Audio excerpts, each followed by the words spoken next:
Tú eres representante, tú no puedes fallar en eso, ¿ok? Primera y última. Como representante, yo al inicio de clase mismo le dije, lo dije, ¿ok? Los representantes deben ser unos. Sensibilidad vascular, la sensibilidad vascular. ¿Qué es sensibilidad vascular?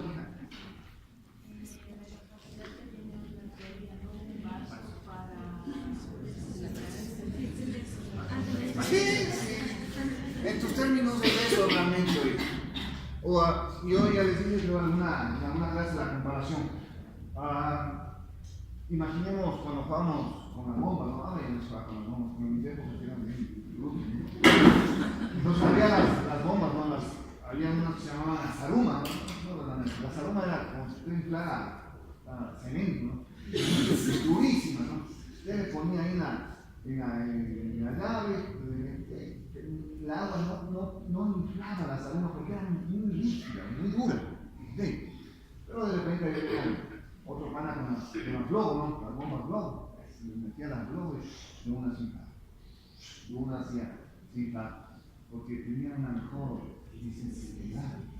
Entonces, ¿qué ha sido distensibilidad? Entonces, fisiológicamente, la distensibilidad vascular no es más que la capacidad que tiene un vaso, de aumentar su volumen con el aumento de la presión. ¿Ok? ¿Cuál? Una llave, ¿no? Cuando usted abre la llave y está la bomba ahí, al abrir la llave está aumentando la presión. ¿Cuán capaz es de almacenar una bomba ese aumento de presión? ¿Cuánto de volumen puede almacenar una bomba con ese aumento de presión? ¿Ok? Eso es la distensibilidad vascular, y entonces hay vasos que son mucho más distensibles. En otras palabras, que tienen mucha mayor capacidad de almacenar un volumen. ¿Ok? Y entonces, esto es distensibilidad. La distensibilidad vascular no es más que el aumento de volumen en relación al aumento de presión. ¿Okay? De manera que si aumenta la presión, digamos, en 1 milímetro de mercurio, y aquí un vaso que tenía 10 ml con este aumento de presión llegó a 20 ml, este ha tenido una capacidad de distensibilidad de ¿cuánto? Para aumentar desde un volumen original, me refiero, de 10, ha tenido alrededor de 10 ml de capacidad de distensibilidad, es decir, aumentó 10 ml su volumen. Pero habrá vasos que con este mismo aumento de presión de 1 milímetro de mercurio, de un volumen original de 10 en el vaso, no llegue a 20, sino llegue solo a 12. Imagínese la diferencia, ¿no? Entonces, ese vaso con una variación idéntica de presión solo llegó a aumentar su distensibilidad en 2 ml. ¿Sí? ¿Okay? Entonces, la distensibilidad no es más que la capacidad que tiene un vaso de aumentar su volumen en relación al aumento de presión. ¿Sí? Entonces, mientras más rígido es un vaso, menos distensibilidad tendrá, ¿verdad? Mientras más duras son las paredes de un vaso, menos podrá distenderse, menos podrá almacenar sangre. ¿Okay? Y esto es lo que hace que la distensibilidad sea mucho mayor en las venas que en las arterias.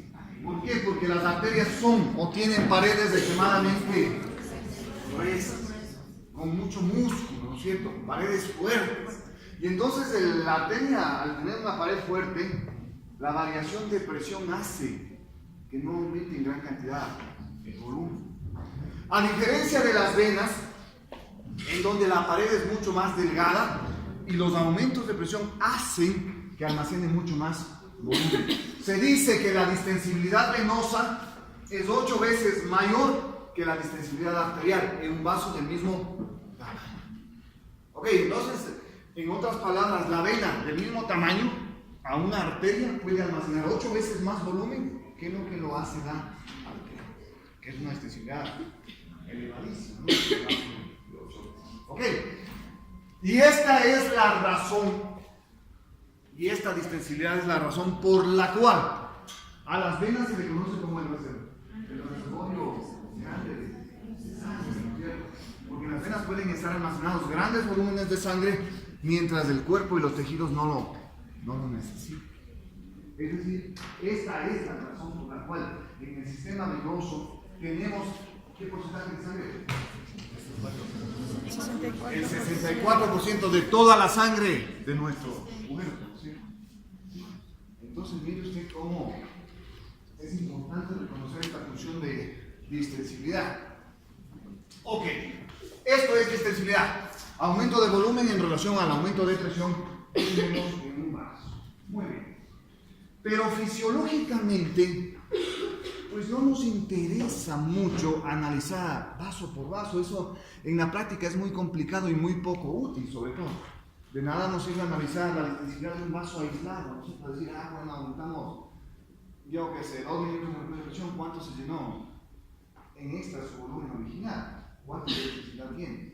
Sino que lo adecuado no es hablar de distensibilidad o no es estudiar la distensibilidad de los vasos aislados, sino hablar de lo que se conoce como la compliance vascular.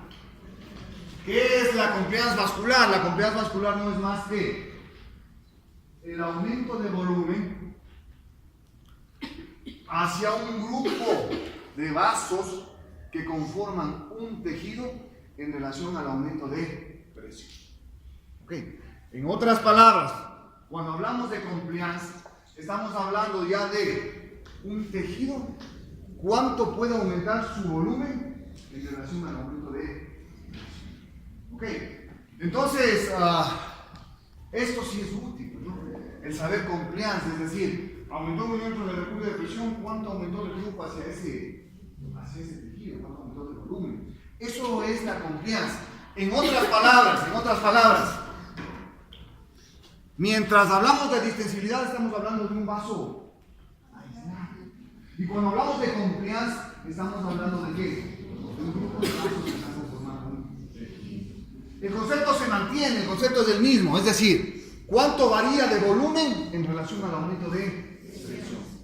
Ok, entonces, claro, si aumenta la presión, es lógico suponer que va a aumentar el flujo hacia un tejido. A eso se le conoce como compliance. Ok, la variación de volumen en relación al aumento de presión, pero cuando estamos hablando de un tejido específico. Y eso sí es más importante que estudiar la distensibilidad en vasos aislados. Ahora bien, como dice Guyton, no siempre la distensibilidad y la compliance es lo mismo. Ojo con eso. No siempre la distensibilidad y la compliance es lo mismo. Y Guyton da una explicación bastante lógica, es cierto, ¿no?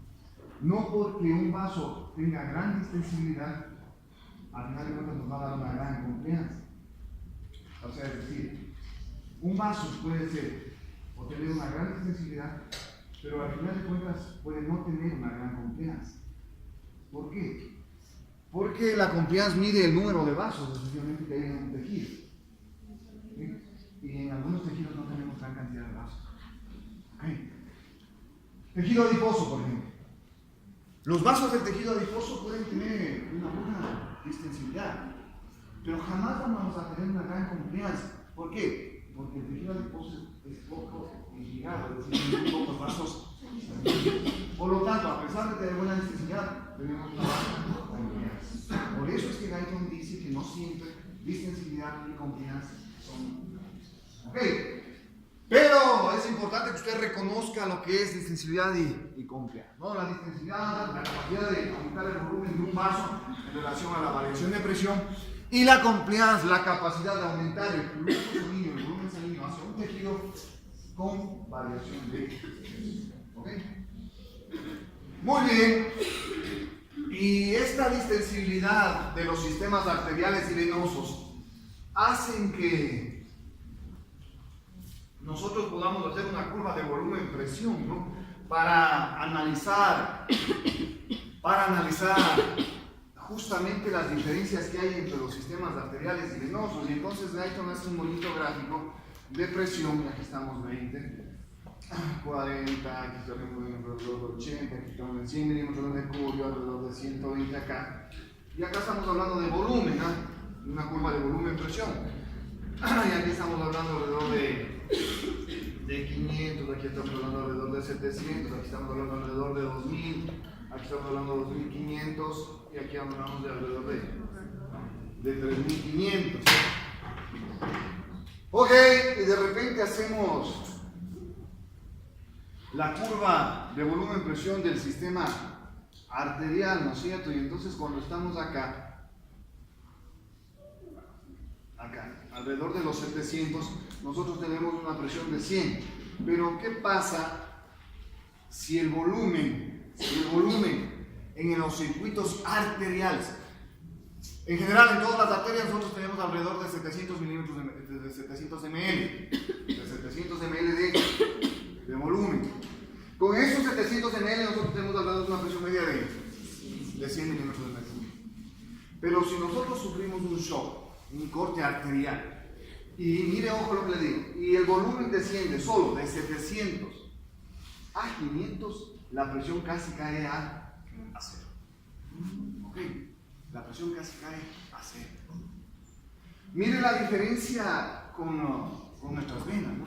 Nuestras venas tienen alrededor de 2.500 de volumen, con una presión muy bajita, ¿no? Ustedes recordarán, tiene alrededor de 0 milímetros de mercurio. Y de ahí nosotros podemos a nuestra abuelita, a ustedes mismos, colocarse un suero, ¿no? Y de los 2000 que teníamos en el sistema venoso, con el suero le pasan 1000 en 15 minutos y van a aumentar a 3000 o a 3500. Y la variación de presión realmente es muy baja, ¿eh? Apenas llega a 4 o 5 milímetros de mercurio, en el mejor de los casos, ¿no? Entonces mire usted cómo este gran aumento de volumen me produjo una leve variación en la presión venosa. ¿Okay? ¿Esto qué indica? Esto indica simplemente la gran distensibilidad que pueden tener nuestras venas, es decir, la gran capacidad de almacenamiento de volumen de nuestras venas en comparación con las arterias. Las arterias no permiten una fluctuación grande de volumen sin que haya variaciones grandes de presión. En cambio, las venas no hay ningún problema, ¿no? El sistema venoso usted puede inyectar 1500 al sistema venoso y casi una variación de presión. Lo mismo pasa cuando nos transfundimos sangre, ¿no? Cuando nos transfundimos sangre estamos consumiendo alrededor de 300, 400 ml de sangre. Y la presión no varía, ¿por qué? Porque las venas se distinguen nada más, almacenan más sangre y no hay variación de presión. ¿Okay? Entonces esta es la diferencia entre los sistemas arteriales y los sistemas venosos en relación a volúmenes y presiones. ¿Okay?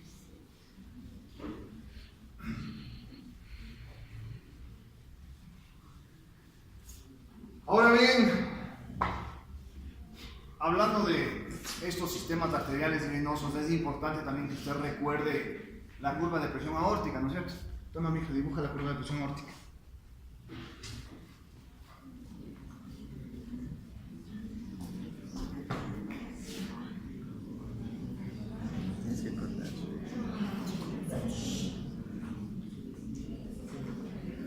Sí, lo cambié.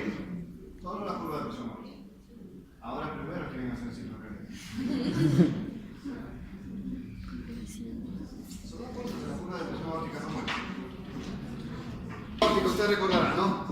Tiene la incisura y todo esto, ¿ok? Con 120 milímetros de mercurio de sistólica y 80 milímetros de mercurio de diastólica.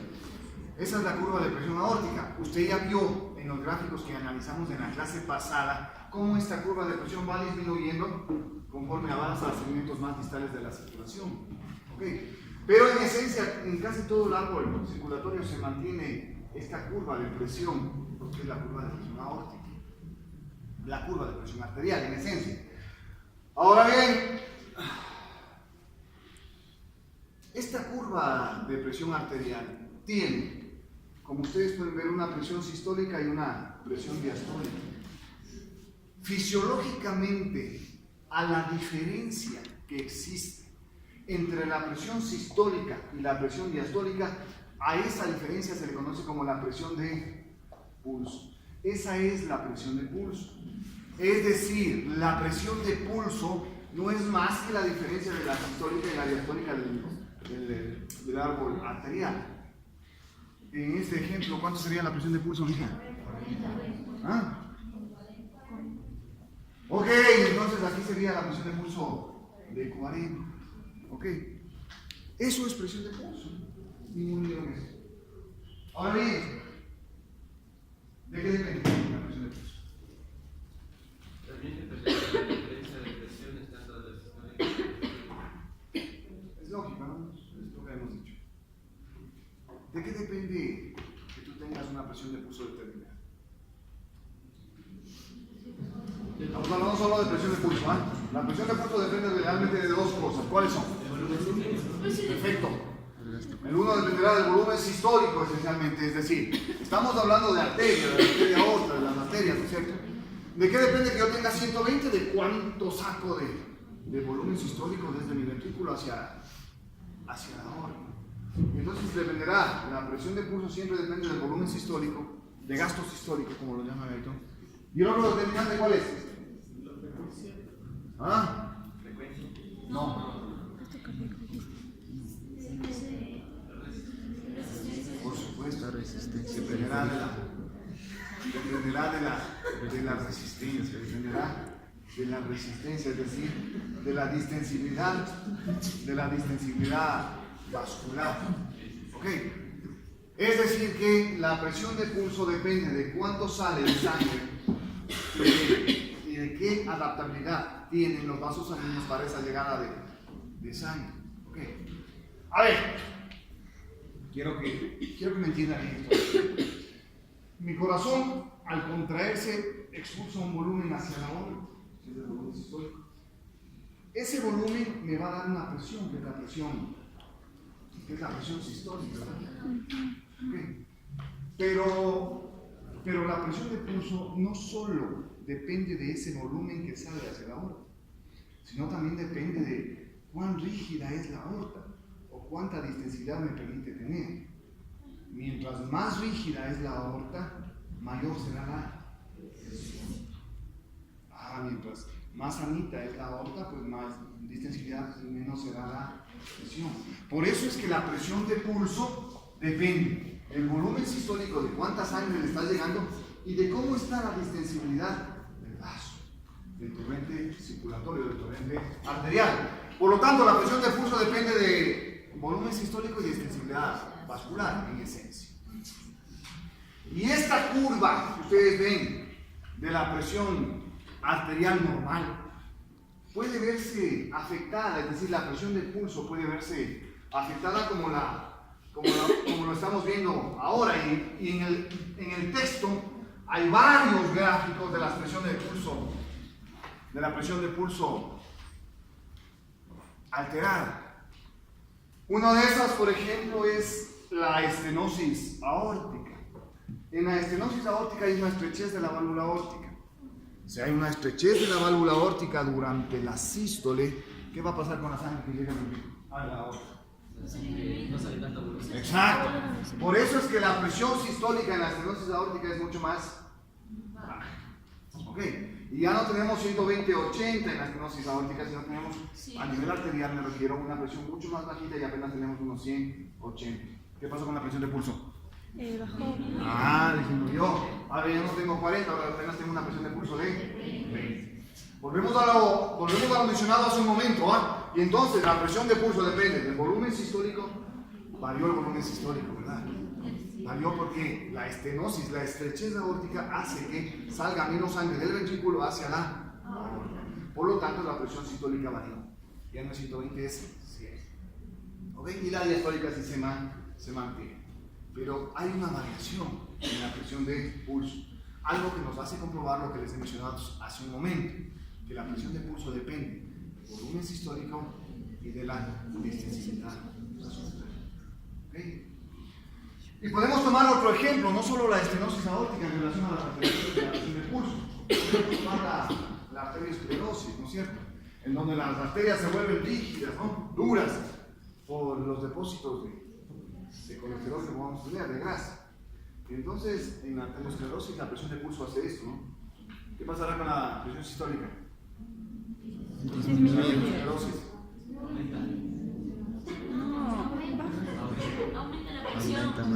Sí, aumenta bastante.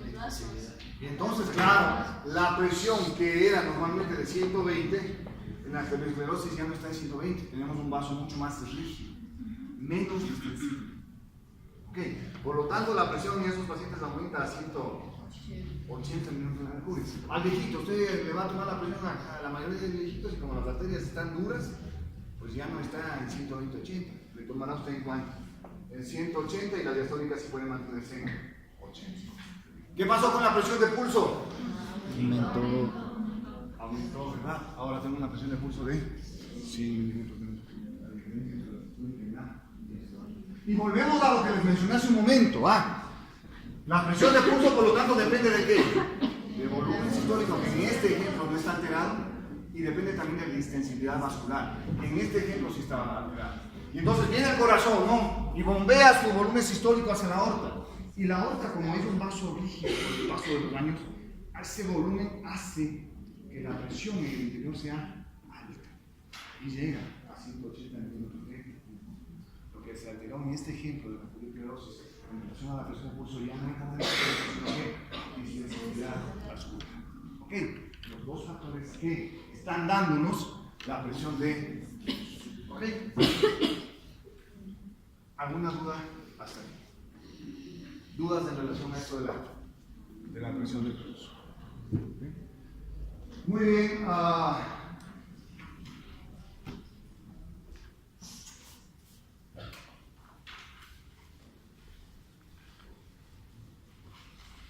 Luego, naturalmente, este pulso, esta onda de pulso de la presión arterial va disminuyendo. Eso ya lo hemos dicho muchas veces. Guyton vuelve a recalcar eso, que hay una transmisión de la onda de pulso y que va disminuyendo conforme avanzamos a segmentos más distales. Eso no lo vamos a volver a repetir, por eso ya les he mencionado algunas veces en estas clases.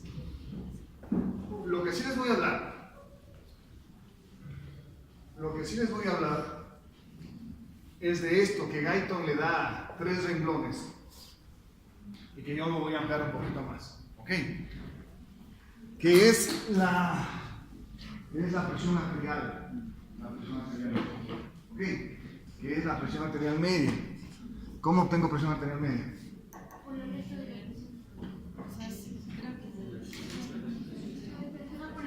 Presión arterial media, ¿cómo saco?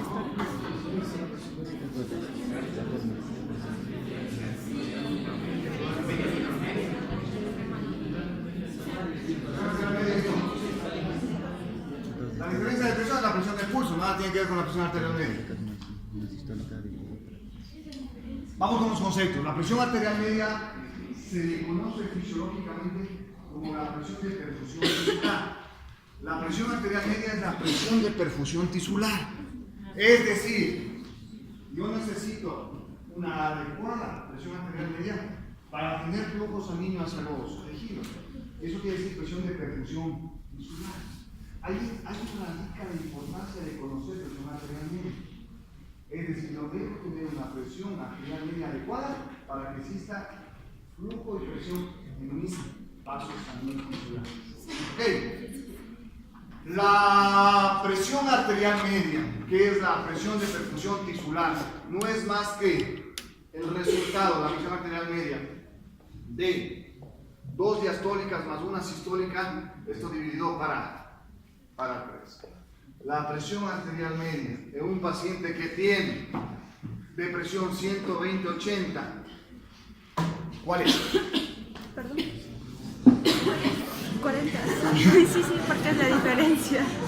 ¿Qué estará haciendo el Manuel? Sí, es 40. Ok, entonces, en este ejemplo, en el clásico 120/80, yo tengo 2 diastólicas, eso es 160. Más 120, ¿cuánto sale? 280, estoy bien, ¿no? 280 dividido para 3, por favor. 93, ¿cuánto es? No. 92. Estaba haciendo el cálculo. 93. 93 de verdad. Ya, es 93 milímetros de 93 milímetros de. Ok. A ver, vamos de nuevo. La presión arterial media es la presión de perfusión tisular. La presión arterial media no es sacar la media de 120/80, cuidado, ¿no? Es decir, no vamos a hacer 120 más 80, sale 200, la mitad, 100. No es así.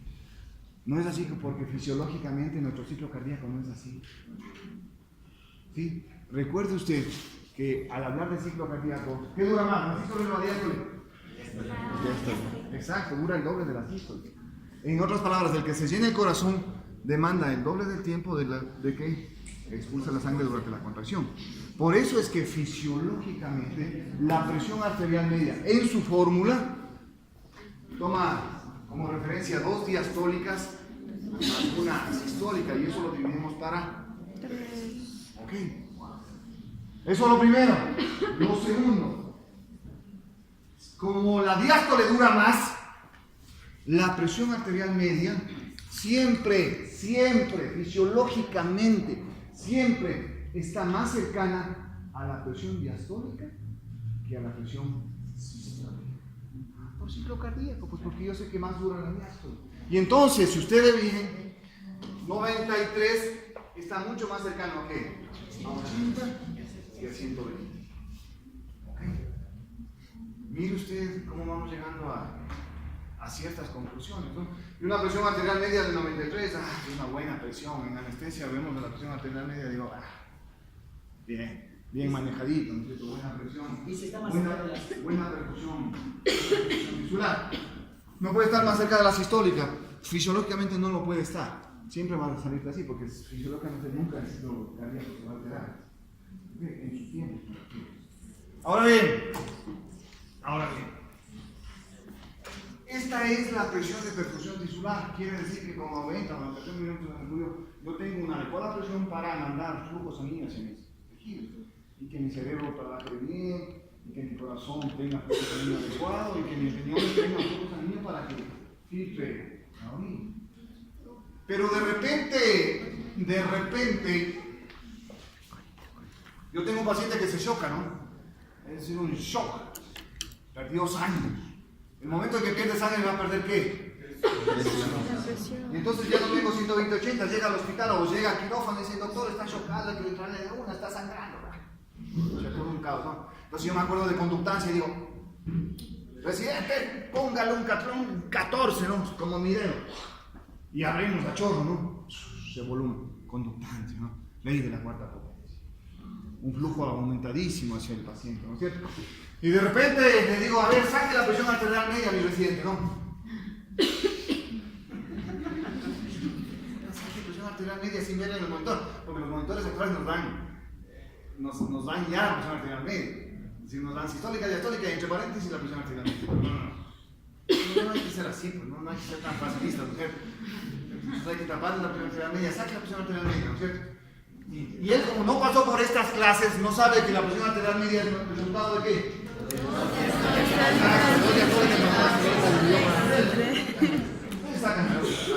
Al paso eso, ¿no es cierto?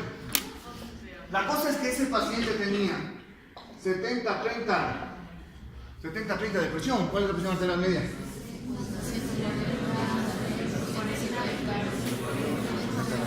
¿Cuánto sale?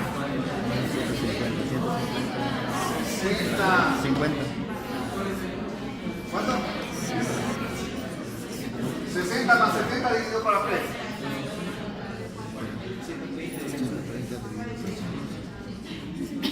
42.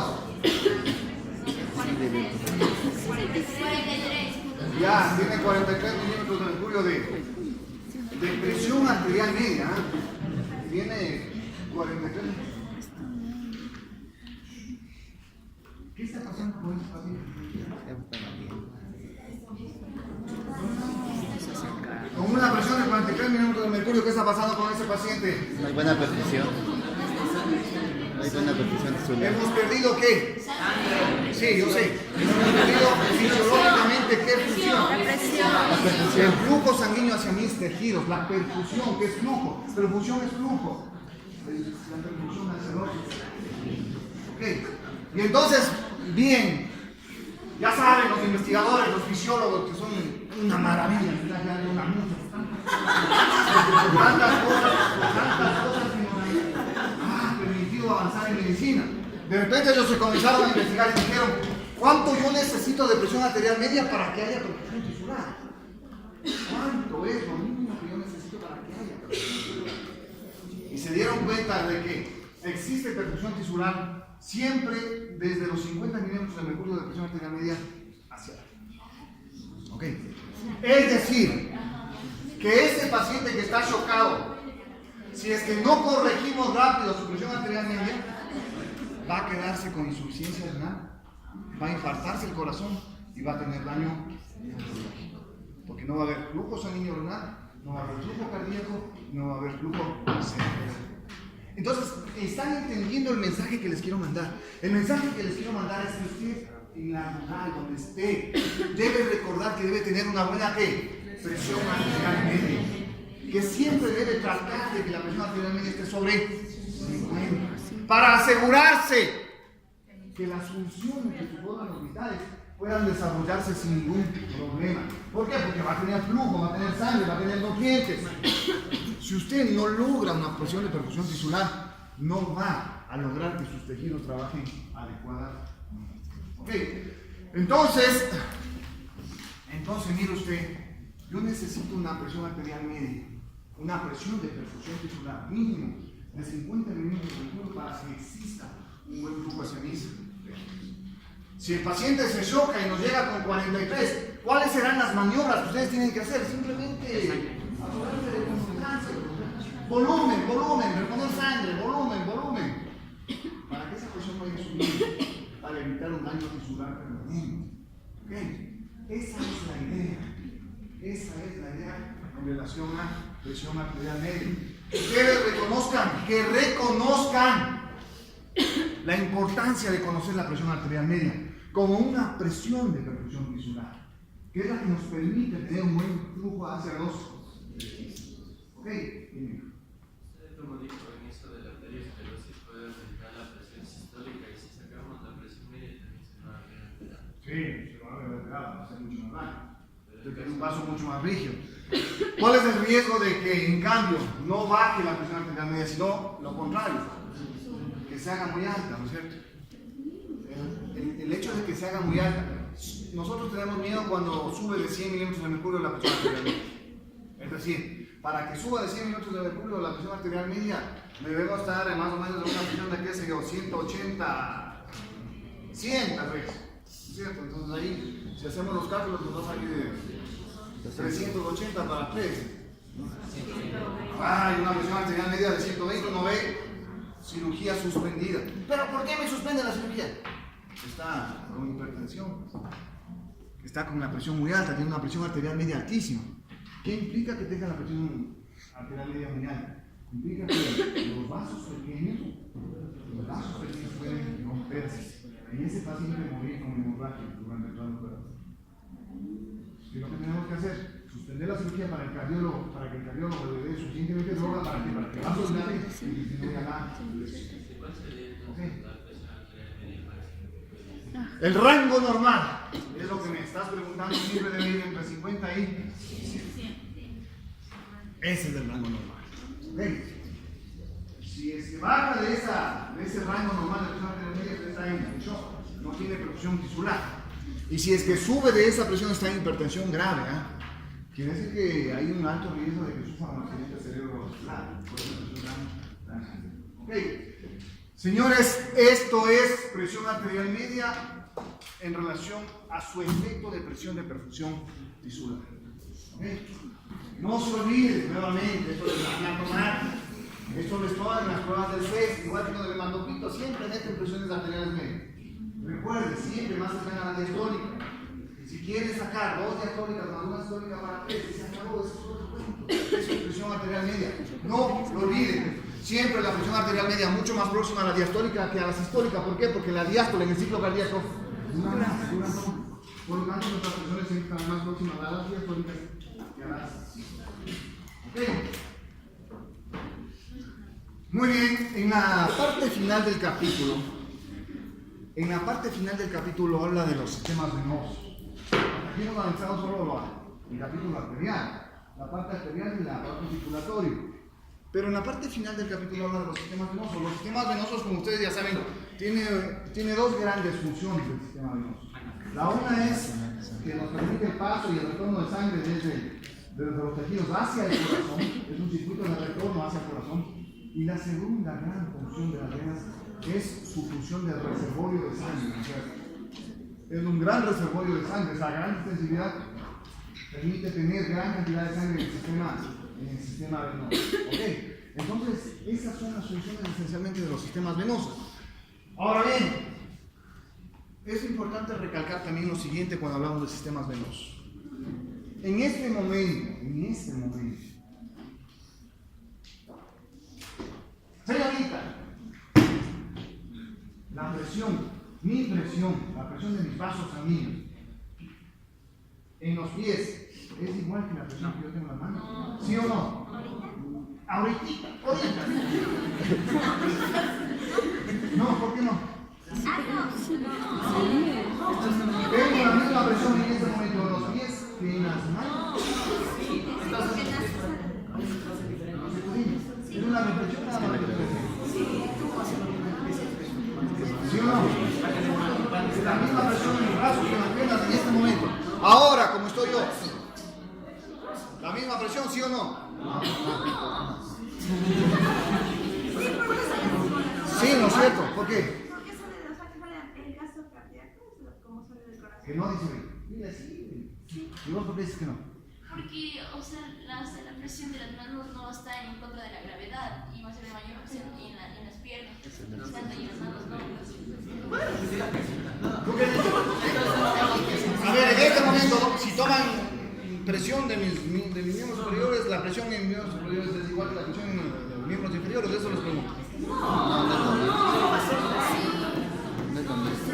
¿Varía, sí o no? Sí, varía. Sí varía. ¿Varía o no? Varía. ¿Por qué? ¿Que me dice sí o sí no? ¿Por qué? Está yendo en contra de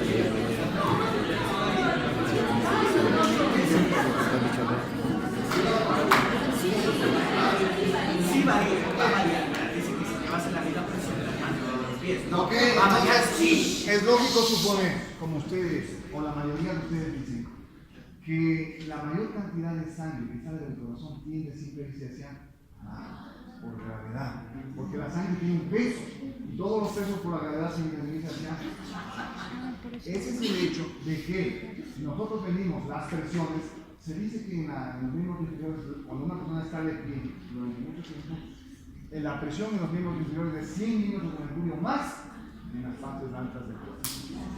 ¿Okay? Por presión hidrostática de la sangre, peso de la sangre que tiende a irse hacia abajo. ¿Okay? No olvide eso.